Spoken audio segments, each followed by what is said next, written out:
Oh, it's the Viking life for me on YouTube every day as I tell stories and talk about history. Oh, hello, I didn't see you there, you're filming away. And it's a story day. Oh yes, we love a good story on this channel. And that is what you're going to get today in this video. It's traditional storytelling done in person by a Viking. And I am Braggy.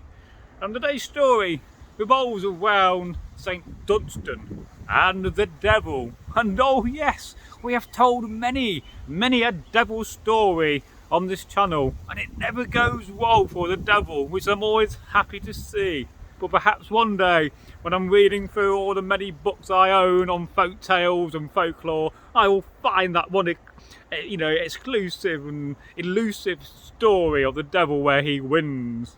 So today's story, as I said, comes from over 1,000 years ago in the 10th century, when the Anglo-Saxons ruled the land and the Vikings too. It was a fascinating era of history, with the Vikings raiding and trying to take land, and the Saxons, developing the kingdom of England, Englander, to the Angles and the Anglo-Saxons. But let's not forget the Jutes, and let's not forget the Frisians too, because both those peoples need a mention. And so we go back to a long time, like I said, 1,000 years ago, 10 centuries, and we have a man. His name is now known to all of us as Saint Dunstan. And Saint Dunstan was born in 908 AD and lived to the grand old age of 81 when he died on the 18th of May in 988 AD. So he lived a grand and long life. Was that because he lived on the monasteries and because he was a monk and a bishop and later an archbishop? Probably so, because let's face it, the Anglo-Saxon monasteries had a lot of coin and wealth and land, and when the land was fat, I don't mean the people were fat, when the land was fat with food, when there was plenty, the church had even more. And so the monks and the bishops and the archbishops, of which later Saint Dunstan became, and then years after his death, about 8 or 9 years, he became a saint. Oh yes, we do love a good saint story on the channel, and this is the second one I've told, for the first one I've told some time ago, and it's worth checking out, is the origin of Saint Christopher. And so we go back to those times, and our man Saint Dunstan was in his younger life. He was in his probably 20s or 30s, and at the time he was living near Glastonbury, a wonderful place, very historical and very, magical, and, yes, and we know the rest. And he was being a hermit on a bit of the monastery's land. A hermit is somebody that lives alone. He was having his time with God and Christ, or as the Vikings called him, the Svite Christ, the White Christ. And so, he was having time on his own, but he was keeping up with his crafts. He was a very skilled man. He could sew, he could cook, he could make things, and he was a wonderful metalsmith and jeweller. He knew all the arts and the crafts. But he had studied. Very lucky. And so there he was, as a hermit, and every day he used to go to his forge and work on something. He didn't really make weapons, he just made religious items like chalices and crosses and the things which are needed and which the church need. And so this very day a man came to him, an old man. He said, "Hello, I've heard that you're Dunstan and you're very good on the forge." And I said, "Oh yes, I am indeed, and may you be welcome to sit down." And this old man explained that, he wanted a chalice, a silver chalice being made, with embossing and inlay and all the wonderful metalwork of the early chalices. And so Saint Dunstan agreed, of course he wasn't a saint then. They just called him Dunstan. "All right, Dunstan, how you doing, mate? Going down the house tonight?" I bet they drank. Oh yes, beer was a good thing and good tradition in monasteries, was brewing. And so Dunstan, he agreed to make this chalice. And he said, well, you come back tomorrow right, when I start making it. And so this old man, he walked off, not that way, but another way. And, you know, he said, I'll come back tomorrow, waved at him, and Saint Dunstan sat down and thought about what he's going to make. You got to think about these things first of all and plan it in your mind, and then you can, you know, you didn't have paper like you do today to draw things on. So, you know, they probably had a table, I don't know. It makes you think, what would they draw on? You know, vellum, expensive. And so, you know, we thought about the chalice, and he went to bed after I had a good supper, and he woke up early in the morning at sunset, and you know, started to get the fire going and grab the materials, brass and bronze, rivets and silver. And the first thing he was going to do is make a bowl out of a large round silver disc. And then the man came, the old man who ordered this chalice. He didn't know who he was, but he thought there was something a bit strange about this man. And we'll see as the story progresses why. And so Dunstan, he got the silver disc, you know, about that wide, big circle, started to heat it up. He quenched it and hammered it and heated it up, and he quenched it again. You got to quench the silver, which you'll get split if you're not careful, if you're trying to stretch and make a bowl, and it's a very long process, you know. He spent all day making that bowl, and the man, you know, he kept watching him. He ordered it. He was an older man. But then one minute, Saint Dunstan turned away, and the man wasn't there no more. It was a young lad. The young lad was trying to talk to him. You know, he ought to come out with me, and we can get up to no good and do things. And Saint Dunstan was ignoring him, you know. And you know, carrying on working, heating up the silver disc. It was slowly getting concave and you know, and forming a shape of a bowl into the fire, heating it up carefully. You don't want to melt your silver, you got to watch it all the time. So you got to be consistent in your watching of your forge, you know, and you can't heat all of it up. You got to heat a section and not, you know, quench it and start knocking on that on the anvils and do the next section until, you know, you get to the stage when the bowl starts to form. And you need a lot of tools as well. You got to the stage when you needed to go and make a couple of tools. So he puts a couple of iron bars in, and he started to form some kind of a, you know, an anvil with a curved edge of the profile of the bowl. And then you looked, and the young boy has disappeared. It's now an old man again, and he was there. How are you getting on, son? Oh, I'm getting there. I'm going down the ale house in a little bit. You'll come along. I'll buy you some beer. The old man was trying to tempt him away, and this is when he started to think, you know, this old man's not an old man. I think he is the devil, thought Dunstan. But he didn't think much of it, you know.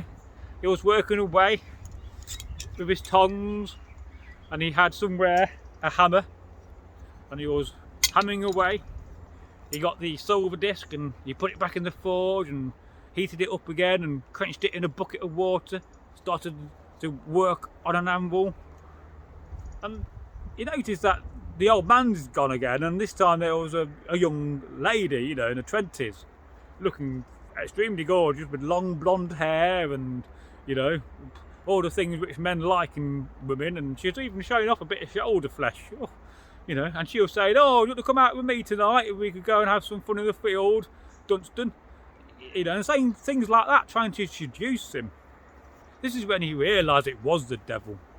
But he was just ignoring it, you know, ignoring the devil, ignoring this woman and the young boy. And so he kept on working, and at this point he had other things to do. He was trying to cast a circle to start, you know, making the bits which you got to make the chalice. There's loads and loads of bits in the chalice. It's just not like a bowl. It's, you know, sometimes it's hundreds of little bits you got to make to finish the chalice off. And so, you know, again he looked around. It was the old man. Oh, are you coming out for a few beers, a few horns of mead? Oh no, he ignored him, did Dunstan, and carried on working. And then he looked around again. It was the young lady, you know. And this time she was showing even more flesh, you know, trying to tempt him, you know, seduce him. At that point, you know, he knew he had to make a plan. So he got his tongs and he put them in the forge, you know. He carried on working, ignoring the old, you know, the sexy young woman. I wouldn't, but he did. And, you know, carried on working. And then he noticed it was the old man again. He realised that this devil was a shape changer, and had the ability to change shape from a young boy to a good-looking Anglo-Saxon woman. I'd say the old man was there watching again, saying, you know, are you getting on? Are you coming down for some beers? I got some coin to dig up and a few jobs we could do, and trying to tempt him to do bad things. At that point, Saint Dunstan had a plan with his tongs. His tongs were red hot. In fact, you know, they was very cherry red. And he got them out and he quickly grabbed the nose of the stranger and grabbed it. And at that very point, this old man turned back into the devil. And he wouldn't let go. He wouldn't let go, would Dunstan, on the tongs on his nose of this devil. Oh, I've got you now, he says. You shall yield to God, the white Christ. I've got you now. You know, he put his hammer down and grabbed both hands on the tongs, you know. Oh, yes. And at the point when Dunstan realised that he's won, he'd let go. And the devil ran away, shrieking, I will have you, I will come back in some other form and have you, Dunstan. And so, you know, Dunstan knew that day he had to fight the devil with his tongue. And the very next day, all the people all around Canterbury, you know, the gossip got out and people knew, and they kept coming up to him. Oh, what's this about you, Dunstan, fighting the devil? And Dunstan had to tell everybody the story, and by the end of the day, the next day, he must have told it 100 times to 100 or more people, you know. And of course, stories like this would spread, which is now why it's in popular folklore. But this is not the only encounter which Dunstan had, or Saint Dunstan, oh yes, had with the devil. Sometime later, some years, he was in his 30s and he was living in a monastery. Possibly it was Canterbury, but for that we'll never know. And he was meditating, he was praying to the, you know, the right Christ. Myself, I'm a pagan, so I will pray to Odin. But I don't mind Christ myself either, because he was a good man. Whether he was the son of God is another story. I think he was some kind of, you know, magical shaman with powers. But, you know, that's another story. And so, you know, Dunstan was in a big hall, he was meditating and praying in silence. And suddenly before his eyes, a terrifying wolf appeared. Just appeared right in front of him, gnawing and trying to bite him and growling and gnawing. Saint Dunstan knew that this was the devil trying to distract him from his meditation. And so Dunstan, you know, ignored the wolf. The wolf kept on howling and barking, you know, saliva slobbering down his face and coming right up close to his face, right in his face, trying to put him off from his meditation. But Dunstan was such a strong man, it did not work. And so the devil knew he had to change shape, so he changed his shape very quickly into a fox, a little sweet fox. You know, he was like purring and making nice little fox noises and looking cute. But again, Saint Dunstan would not be persuaded by this temptation of cuddling a nice little fox. So he ignored it. And it was the devil, of course. And the devil turned back into the devil figure and said, I will come back again for the 3rd time. And I will have you, Dunstan.